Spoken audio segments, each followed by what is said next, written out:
ফেব্রুয়ারি নির্বাচনের পর থেকে এই 2-3 দিনে সারা বাংলাদেশে একটি অরাজক পরিস্থিতি সৃষ্টির কারখানা চলছে। সারা বাংলাদেশের প্রান্তরে প্রান্তরে বিভিন্ন জায়গায় সাধারণ নাগরিকদের উপর আক্রমণ করা হয়েছে।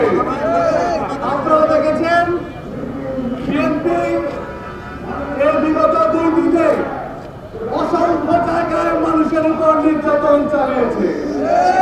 ময়মনসিংহের হালুয়াহাট, বাগেরহাটে, মুন্সিগঞ্জ এবং সর্বশেষ রাজশাহীতে 4টি খুনের ঘটনা ঘটেছে। এবং একই সাথে যেদিকে আপনারা লক্ষ্য করেছেন একজন জামাত নেতা দুলাল ভাইয়ের উপর আক্রমণ করার পর তার মা স্ট্রোক করে ইন্তেকাল করেছে। সারা বাংলাদেশের বিভিন্ন জায়গায় দিনাজপুরে জামাতে ইসলামীর একজন পোলিং এজেন্ট হিসেবে দায়িত্ব পালন করার কারণে তার বাবার উপর আক্রমণ করা হয়েছে।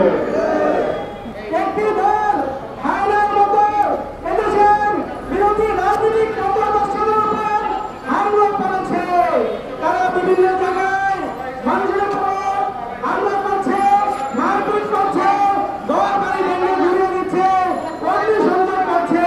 কোনো কোনো ক্ষেত্রে বিরোধী প্রতিপক্ষকে ভোট দেওয়ার কারণে, এজেন্ট হওয়ার কারণে তাদেরকে দর্শন করছে।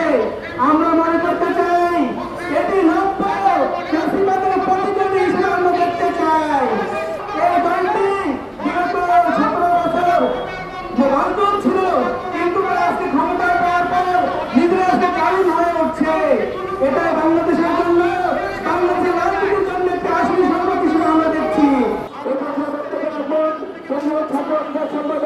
জনাব আমিরুল ইসলাম 48 ঘন্টায় এদেশে এত বেশি সহিংস হয়েছে, গত 1.5 বছরে এত সহিংস হয় নাই।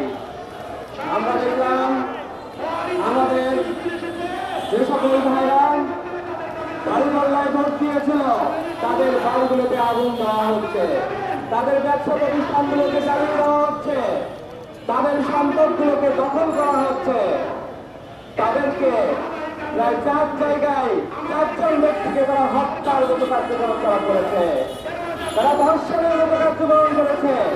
এমন কোন অসামাজিক কার্যক্রম নাই তারা সংগঠিত করে নাই।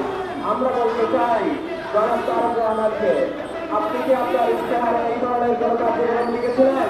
যদি লিখে থাকেন তাহলে আমাদের কোনো কিছু বলার নাই। আপনারা যদি না লিখে থাকেন তাহলে 48 ঘন্টায় কেন এত রক্ত, কেন এত সহিংসতা, কেন ধর্ষণ, কেন খুন?